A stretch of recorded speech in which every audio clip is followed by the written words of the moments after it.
Let's get something straight. The Simpsons Hit and Run is GTA with, well, The Simpsons, a licensed property. Licensed games that try to emulate a very specific franchise or genre don't have a really great track record, let alone Simpsons games before and since. So it's even more remarkable that Hit and Run actually turns out to be a fairly enjoyable game, especially for fans of the inhabitants of Springfield. Eat my dust! Hit and Run may just be considered a GTA clone, and that's because it kind of is. But really, it's a GTA clone disguised as a GTA parody. A very convincing and ultimately fun parody. Hit and Run borrows many elements from the open world Hit, but the game is different beyond its coat of paint. First of all, Hit and Run doesn't have much of an emphasis on combat. Oh sure, you can destroy cars, run over people, and instigate police chases, but there aren't any guns or weapons to speak of beyond each playable character's feat. Missions mostly focus on racing, destroying, or tailing other cars. In fact, almost every mission is timed, requiring you to find the fastest car for the job. Outside of the main story missions, the game doesn't provide a whole lot of guided things to do. That is to say, there aren't many side missions.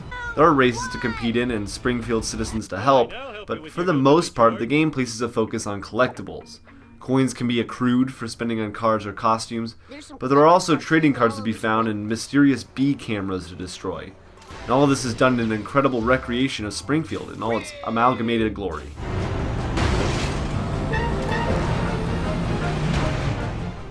The game is split into levels. Each one puts a different character in your control and part of Springfield. So the game's not a persistent open world, but it's clear to see that each level, from Evergreen Terrace to the Springfield waterfront, was painstakingly detailed and pieced together from the show. And what would The Simpsons be without their giant cast of supporting characters? Almost every recurring character appears in this game in some form.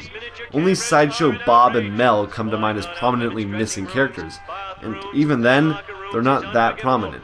So the Simpsons writers did a good job of making Hit and Run a loyal adaptation of the show, because also yes, the game was written by the actual Simpsons writers. And the characters are voiced by the actual voice actors.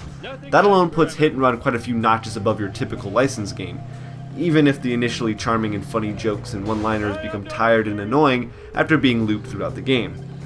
And even if the original plot is strangely structured and inherently unfunny. But the effort is appreciated. Vibrations tickling my feet. In the end, however, effort does not a good game make. Thankfully, The Simpsons Hit and Run is a good game regardless. Some of the nostalgia and appreciation for the show might be nudging that inclination, but that's kind of the point of the game. It's fully enjoyed with an understanding and fandom of the show's in-jokes, characters, and setting, but that doesn't mean the game's not enjoyable all on its own. The missions certainly become repetitive, but searching for collectibles and exploring Springfield is interesting. And really, driving is just fun. Now, what Simpsons reference should I use to close this review? Dough is too obvious, but I can't just quote a specific episode because there's too much context surrounding that, and I need a quick one-liner. In your face! Cola. Must get Buzz Cola.